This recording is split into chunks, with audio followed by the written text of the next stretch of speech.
मावळ तालुक्यातील कुंडमाळा येथील इंद्रायणी नदीवरील जुना लोखंडी पूल काल दुपारी कोसळला। या दुर्घटनेत 4 जणांचा मृत्यू झालाय तर 51 जणांना सुखरूप वाचवण्यात यश आलंय। या घटनेचा आता एक फोटो समोर आलाय। या फोटोमध्ये तो पूल पडताना दिसतोय आणि त्यावेळी त्या पुलावरती मोठ्या प्रमाणावर लोक आल्याचंही दिसून येतंय।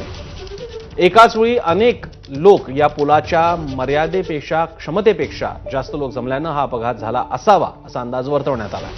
दुर्घटनेनंतरची परिस्थिती दाखवणारा हा फोटो माझा चाहती आला आहे। पूल कोसळतेवेळी आणि त्यानंतरची स्थिती आपण या दोन्ही चित्रातून पाहू शकता। पावसाळ्याच्या या काळात ग्रामीण भागात अन्य भागात फिरत असताना सुद्धा आपण सर्वांनी काळजी घ्यावी। काही ठिकाणी दरड कोसळते, काही ठिकाणी जुने पूल असतात, काही ठिकाणी अगदी तात्पुरते बनवलेले पूलही असू शकतात। नदीला अचानक पावसाचा जोर वाढल्यामुळे पाण्याचा लोंढा येऊ शकतो। अशा अनेक शक्यतांचा विचार करून आपण प्रवास करावा।